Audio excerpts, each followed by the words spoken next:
Coucou les amis, bienvenue sur mon channel à la Tarot Reading. Donc aujourd'hui je voulais faire une lecture pour les personnes du signe zodiaque Bélier pour la période du 21 au 23 juillet 2020. On va voir un peu ce qui se passe ici avec vous. Merci beaucoup de bien vouloir vous abonner à mon channel et de cliquer sur la cloche qui est juste à côté du bouton abonner pour recevoir des notifications à chaque nouvelle vidéo que je poste. Si vous avez besoin de moi pour vos guidances, les informations sont écrites dans la section commentaires. Cette lecture est une lecture générale, les énergies sont interchangeables. Et si jamais elles ne résonnent pas avec vous, j'ai pas de message pour vous aujourd'hui. Alright, voyons voir ce qui se passe ici avec les béliers. Hi, angels, please give me a reading for my eyes. Please, thank you so much. Hi, angels, please give me a reading. For my béliers, please give me a reading for my eyes. Please give me my eyes. Thank you.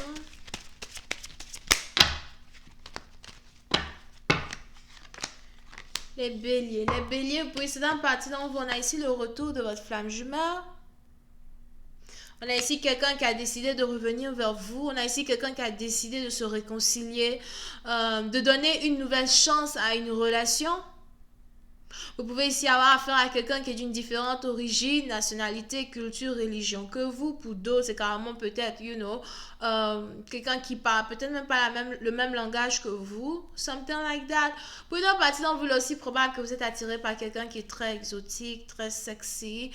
Si jamais vous deux vous faites des enfants, ce sera de beaux enfants, de beaux bébés. Papa. Ok? Over here. Mais puis c'est dans partie d'entre vous, on est ici dans une situation où je vois une grande réconciliation quand il s'agit de deux amoureux qui s'aiment depuis très longtemps.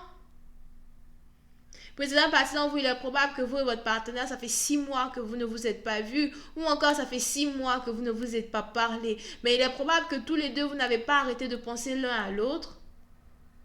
Je ne sais pas si vous connaissez l'histoire des deux étoiles dans le ciel, Orion et puis l'autre là, qui ne se voit qu'une seule fois dans l'année, or something like that. So, vous c'est peut-être une situation comme ça, vous ne voyez pas réellement cette personne. Vous avez tous les deux une vie très différente de l'un de l'autre, des occupations très différentes de l'un de l'autre. C'est de vous rencontrer, de vous aimer. Pour une autre partie, vous peut-être même que c'est vos valeurs ou vos familles qui font de telle sorte que vous ne pouvez pas réellement. Mais on est ici dans une situation où il y aura très bientôt une réconciliation entre vous et une personne. Et on est ici dans une situation à soi, on a les anges qui me disent que cette fois-ci, c'est une réconciliation qui ne pourra pas être gâchée par qui que ce soit. Dès que vous et votre partenaire vous vous réconciliez, personne ne pourra vous séparer. Vous serez carrément cimentés, collés, serrés, comme pas possible. Ok? Précédente partie d'entre vous, il y a ici une très forte connexion entre vous et quelqu'un. Pour d'autres, il y a carrément une très forte attirance sexuelle entre vous et quelqu'un. Vous ne pouvez pas être dans la même pièce sans avoir envie de vous déshabiller. Vous ne pouvez pas être dans la même pièce sans avoir envie de vous mordre les oreilles. Arrêtez de me montrer les trucs bizarres dans vos énergies, s'il vous plaît. Ça mord les oreilles et ça mord quelque chose d'autre. Mais puis c'est la partie dont j'ai l'impression que vous êtes ici très sexuel, très sensuel avec une personne. Quand il s'agit de cette personne, la boîte à biscuits est ouverte.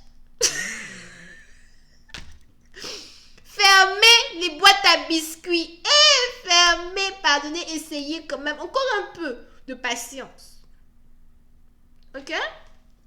Mais pour essayer d'une partie d'entre vous, on est ici dans une situation où vraiment cette sensualité et cette attirance que vous avez envers une personne, c'est tellement fort, c'est tellement intense que c'est vraiment difficile ici pour vous de pouvoir l'expliquer à certaines personnes.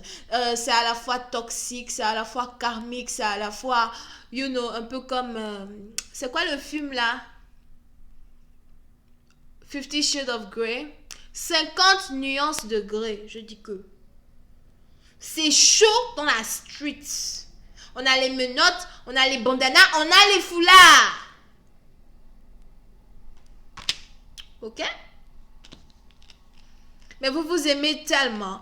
Pour une autre partie d'entre vous, il est aussi probable que cette connexion, par contre, qu'il y a entre vous et votre partenaire n'est pas une connexion somehow un peu mystique. Pour certains, certaines personnes appelleraient cela mariage spirituel. Si jamais vous avez ici affaire à quelqu'un qui pratique, la divination, pour d'autres, c'est carrément quelqu'un qui pratique la sorcellerie. Peut-être que vous ne savez pas. On a ici quelqu'un qui fait la sorcellerie. Pour d'autres, c'est peut-être pas la sorcellerie en tant que telle, c'est peut-être le vaudou. Mais de toutes les manières, moi je sais pas. Il y a des gens qui disent que le vaudou c'est une religion. Ouh, moi je sais pas. Whatever. Bref.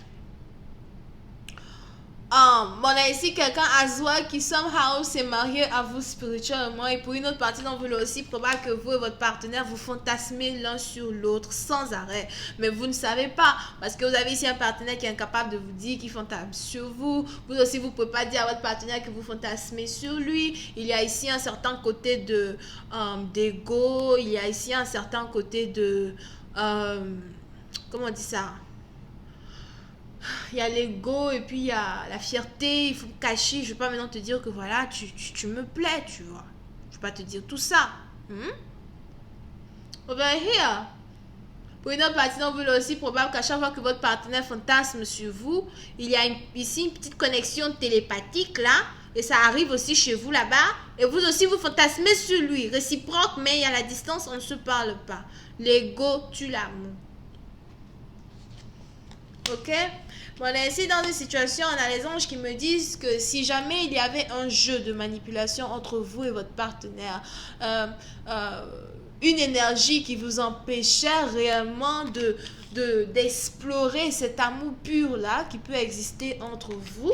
On a ici les anges qui me disent que cette énergie karmique qui vous empêchait de vous aimer est désormais annulée. Comment cette énergie a fait pour s'annuler? Question boule de gomme.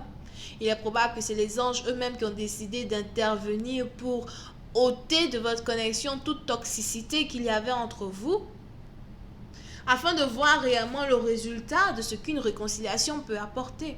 Mais pour une autre partie d'entre vous, faites attention parce qu'il est probable à Zoa qu'après une réconciliation, vous ayez ici un partenaire qui tombe amoureux de vous à 120 degrés. Celui-là même qui n'était pas amoureux de vous dans le passé aujourd'hui. Hein? Après la réconciliation, n'arrive pas à comprendre pourquoi il est en train de tomber amoureux de vous à la vitesse de l'éclair, la vitesse de la lumière. Je connaissais le chiffre, mais j'ai oublié. Il y a longtemps que j'ai fait l'école, moi. Bref. Ok? Over here. Mais pour une partie d'entre vous, on est ici à Zoa dans une situation où pour l'instant, il est important pour vous de continuer d'être patient et d'être patiente. Il est probable que vous attendez de recevoir un message, vous attendez de recevoir un appel. Pour une autre partie d'entre vous, j'ai l'impression que vous risquez d'attendre 4 jours avant d'avoir des nouvelles. Et pour d'autres, vous risquez d'attendre jusqu'à ce que le week-end carrément arrive. Parce que je vois ici quelqu'un qui ne va pas tenir. On a ici quelqu'un peut-être qui dans un départ va se dire qu'il ne veut pas parler avec vous. Et à la fin, ne pourra pas tenir. Et se jettera à vos pieds en commençant à vous envoyer des messages et trucs comme ça. Au moins pour dire coucou ça va. Et vous savez très bien que le coucou ça va ne peut pas rester en coucou ça va. Ça va toujours aller quelque part d'autre. Ok? Over here. Mais pour cette partie, il y a ici une décision qui est sur le point d'être prise dans votre relation. Mais cette décision-là, c'est une décision qui va vous amener à la stabilité. C'est une décision ici qui va vous mettre en couple. Pour cette partie, vous risquez de dormir le soir, vous réveillez le lendemain, vous êtes en couple. Pour d'autres, on a ici une relation qui risque peut-être de commencer avec du sexe et qui va se terminer en une relation à long terme. Pour une autre partie d'entre vous, c'est peut-être aussi un partenaire qui vous a déjà fait un one night stand, qui revient vers vous, et on a cette relation karmique qui se transforme aujourd'hui et qui devient une relation à long terme. C'est qui s'appelle César. J'ai entendu César. J'ai aussi entendu un autre nom, mais c'était trop long, donc je n'ai pas bien capté. Ok? Et puis c'est dans partie, on est ici dans une situation, on a les anges qui veulent que lorsque cette réconciliation va se passer, il est important ici pour vous de garder vos émotions in check, de faire de telle sorte de ne pas être toxique vous-même en tant que tel. Et pour une autre partie d'entre vous, on a ici les anges qui veulent que vous fassiez ici attention à vos finances. Pourquoi? On verra tout ça sur Vimeo. Si vous avez envie de voir la suite de cette vidéo, je vous invite à cliquer sur le premier lien juste en bas de la vidéo pour avoir accès à la suite. Pour les autres, si vous voulez une guidance privée avec moi, n'hésitez surtout pas à cliquer sur le deuxième lien en bas de toutes mes vidéos sur YouTube. On a donc les Capricornes, Gémeaux, Scorpion, Vierge ascendant, Verseau ascendant as well. Bisous, bye.